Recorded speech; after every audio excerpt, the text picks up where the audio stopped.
Hi there! In this video, I constructed my first MyHero Ultra Rumble tier list, just in case you needed any more proof that I'm insane and, subsequently, wrong about everything. The way this tier list works is pretty simple. The higher up the tier they are, the better I considered them within their respective tier, and I based all of my decisions off of potential rather than ease of execution. I hope you enjoy the video! Okay, so I'm gonna preface this video with something you may already know. I'm an idiot. I don't know what I'm talking about most of the time. However, I think I have been playing this game long enough to at least try and tier everybody. I might be ostracized from the Ultra Rumble community after this video. So I'm gonna rank all these characters kind of where I'm most confident, because I'm pretty confident about most of these guys' placements. But I'm gonna do my most confident ones first, so then I have something to like springboard and like correlate my less confident picks with.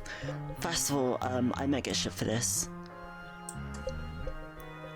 I know I joked about it in the Uraka is a loser video, but I really think she got buffed recently, didn't she? What were the buffs? It was like, what were the buffs? It was something like, she's less floaty in her alpha when she's like in the air. Her beta hitbox got a bit bigger level, like the letterbox, that's a bit bigger. I don't know, it's fucking negligible. It's so negligible. Like, there has been severe power creep in this game. At least I've found. And Uraka just can't keep up anymore. She simply isn't strong enough. I found the most, like, optimal way to play her is to, like, loot a bunch, get your team heals, and you can kind of zip in and out of fights like a Newton's cradle. Like, you swing from one side to the other, hide, heal your team, swing from one side to the other, hide, heal your team. That's been the most consistent way to play her, in my opinion. She does have combos which make up for her lack of damage, but the combos, they feel super inconsistent. Her combos are something like, you do your gamma again, zipping towards them and then do your beta. Yeah, I think she's D-tier. I genuinely think she's low tier. But alongside her is... I think Ibarra's D-tier. She's not super bad at the minute, but she's here. My problem is, I don't know where she ranks relative to Uraka. See, because on one hand I'm torn. If you sit in the backline behind your team and your team is protecting you, she can be a menace. The way she, like her alpha, it kind of acts like Striker Shigaraki's, in the way that it just kind of covers a lane that does a lot of damage. However, if the enemy coordinates and dives Ibarra, there's not much she can do. It's kind of team dependent. I don't know if I said this at the beginning, but I'm ranking these based on, like, the potential.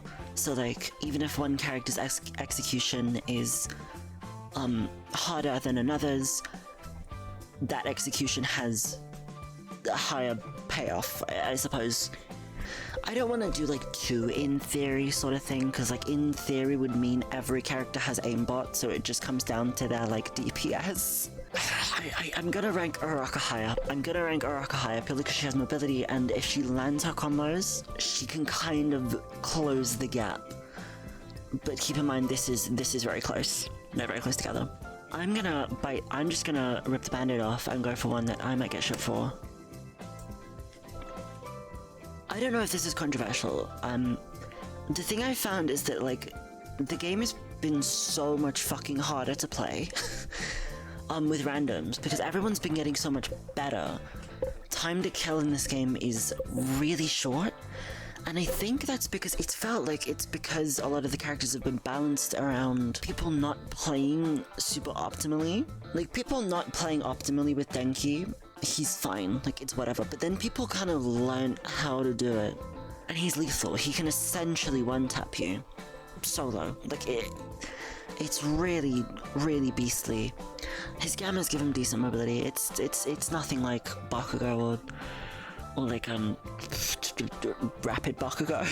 It's nothing like that, but it's good enough. And besides, like, I swear his alphas can stun you, right? like the little orbs that he leaves, they can just stun you, and you get stunned for a while. And the thing with that is that, like, and we'll talk about this with another character, is that when you're stunned, the team, if they're coordinated, they can focus damage in on you.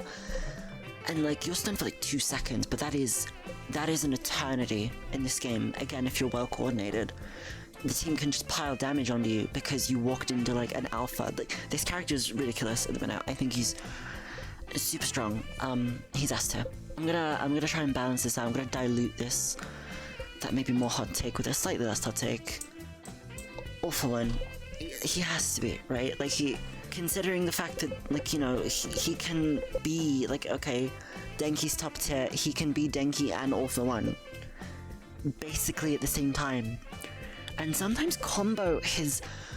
I've never tried this because I've never really played All for One, but I would not surprise me if he could combo his Gamma into Denki's Gamma into then his Beta and get absurdly high damage. All for One just has to be the best.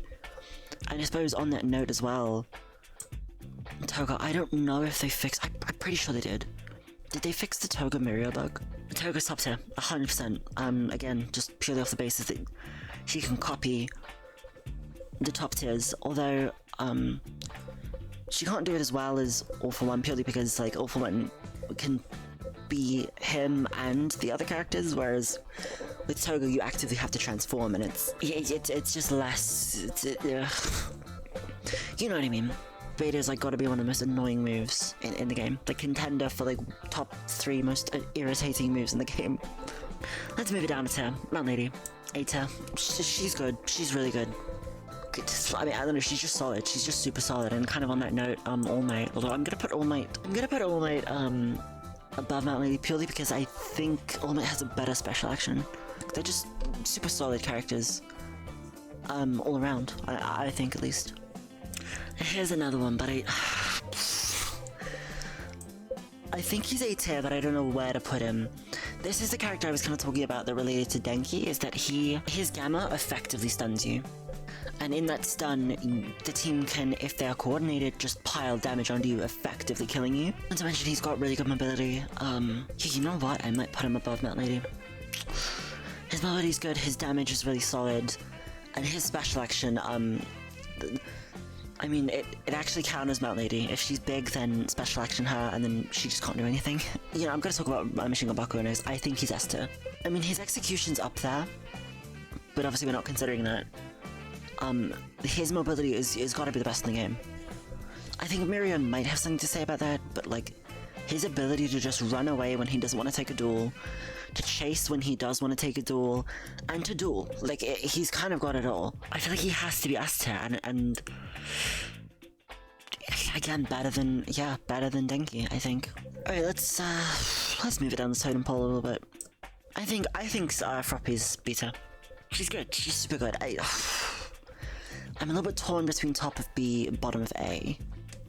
She's good, she moves pretty unpredictably, like her running is a bit weird, so it's a little bit hard to track her sometimes. She's got mobility, obviously, she can dish out some decent damage.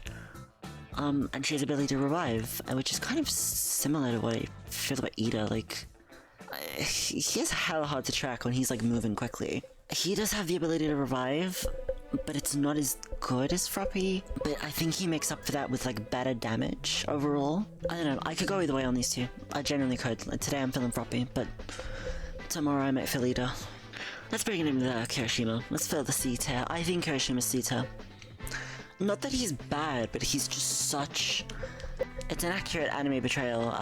He's so one note. Like, his biggest weakness is his mobility, but like his fortitude and his damage are really good.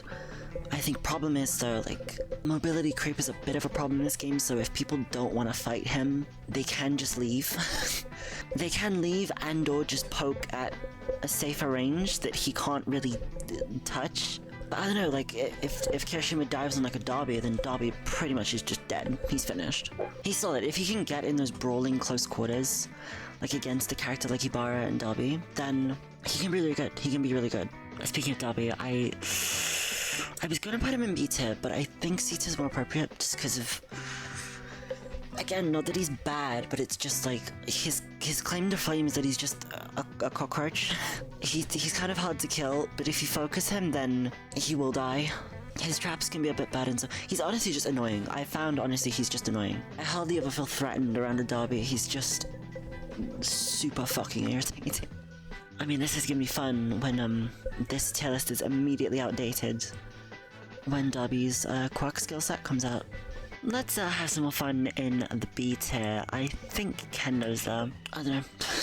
Kendo's there, yeah. I don't know what to say. Like, her shield's pretty good if you use it to, like, cover a reviving ally, a healing ally, whatever. Like, her clap is pretty easy to avoid. Her alpha's fine. Like, so B tier for me. Quintessential B tier. And I think let's finish the B tier with Momo. I think Momo's good. Her shield is shit. Like, I'll have moments in games where, like, I'm looting the box or something, and then the Momo will, like, put up her beta shields around me, and it's like, oh, thank you, but these will not do anything. If anything, they will just trap me. It's the thought that counts. Her shield's fine. Her alpha's pretty decent. I don't know, I find she's just a bit odd. I think she'd have been C tier if not for the fact that, like, her bag got buffed, which kind of... it's just way better. The bag is way better. Here's another one I might get shit for. I think Twice is, I think Twice is S tier. I don't know what to say, like, he can just have so many clones. He can KO you super fast. His mobility's nothing to scoff at.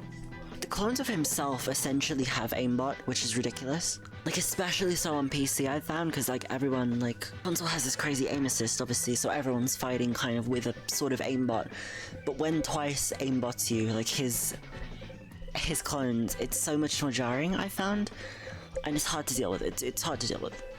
Here's another thing I might actually get shit for. I was gonna put him in S.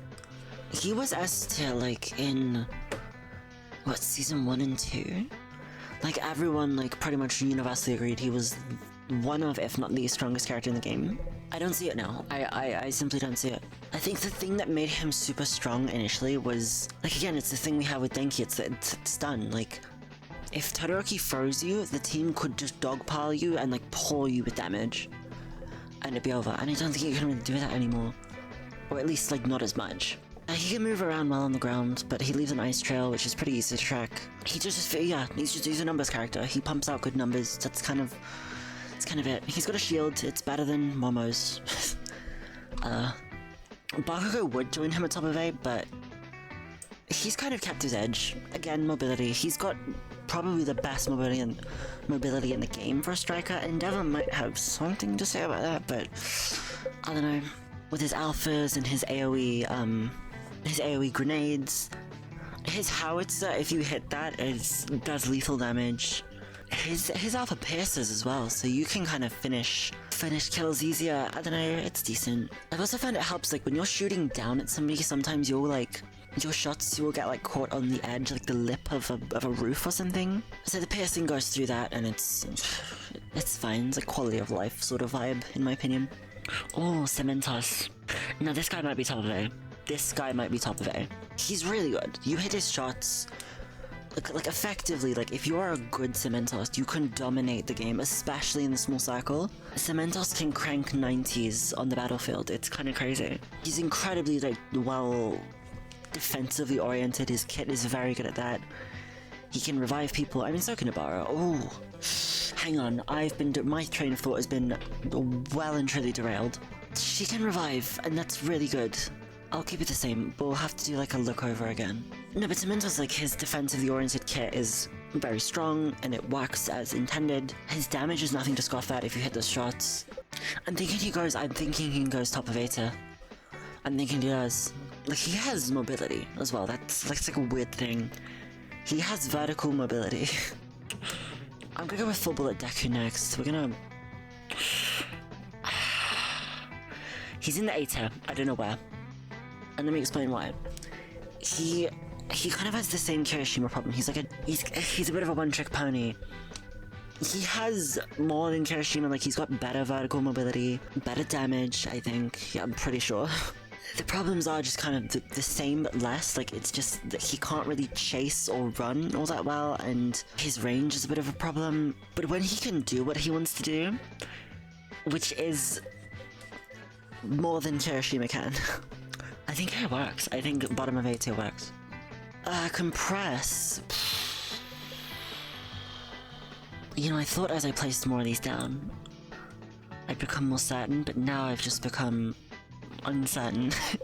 Compress, he can melt you. He can melt you given the right circumstances, and his ability to run is fairly good. I think he goes here. I think he goes above Mountain Lady. Yeah, he can pick up downed opponents as well, which is really good. He can go pretty far. Not to mention that he can defend himself. Like, he's not superly, like, defenseless like Ibarra would be in that sort of situation. Even Momo would struggle to defend herself. You know what? I might get mad shit for this. I might genuinely get mad shit for this. This, like, I've had hot takes all day. I've had hot take after hot take after hot take. Like, I'm fine with that. The thing is, I'm fine with that Bakugo placement, so I'm thinking about how I relate that to Assault Deku. This is probably, like, the example on my list of, like, execution, like, difficulty not being a playing factor in the placement. Because you think, like, he has almost everything. He has really good mobility. He has the ability to defend himself really well. He can play at range. I think he can play at probably the longest range in the game. Like, Alpha ones, like Charged Alpha might have something to say about that. Like, you can snipe with that. You can just sit, like, if you've ever played on UA City and just, like, sat on a building looking down at, like, destruction and just sniping people off. I genuinely think Assault Deku is, like, is S tier. Like, he's up there. He's super strong. He can be super strong. I'm feeling it. I might get my shit kicked to that. I don't know. Endeavor, I know he's broken on console right now, because console has aimbot. So his alpha shreds, but on PC he's just kind of, he's good. Like, he's strong. Honestly, I actually might put him here. Like, he hasn't got anything particularly crazy about him. Like, his alpha does good damage, his gamma does good damage.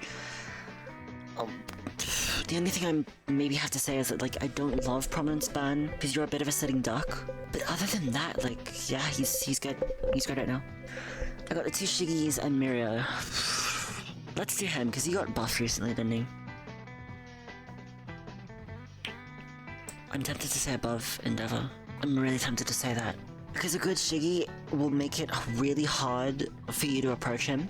So I'm not uberly, like, upset that he doesn't have mobility. And yeah, his obviously recent, like, buff. It's not a buff, it's more of just a quality of life change, like, his alpha can now travel up walls, which not only, like, stops it from getting stuffed by, like, curbs, but, like, also means that, like, he's like, playable on UA City. Because UA City has a ton of vertigo. I think that's a fair placement for him. I think I'd put him there. Or do I? Or do I think that? I'm torn between him having no mobility and, like, having better kill potential than Endeavor. I think this is another one I could go either way on. But then I'm looking at Compress, and I'm like, Compress I feel like is better. I feel like I could go either way on these three. We'll review that over soon. Assault Shigaraki is pretty easy for me. I know they're different, but to me, Assault Shigaraki is just Striker Shigaraki who can fly, and that is infinitely better, in my opinion. Last but not least, Mirio. Another character where I'm like, the execution. Because if you can aim his alphas, then you can get crazy damage. If you can position his alphas, he can go through to, like, he can run. Like, honestly, this character can run like no other character. He's pretty much the only character in the game that, like, I feel safe when, like, they don't land towards us. Because I don't think a lot of people know this, but, like, when you permeate, when you do his special action, you can just fly towards your teammate. Just fly. Wherever they are on the map. It's ridiculous. As a matter of fact, like, I think that, like, I think.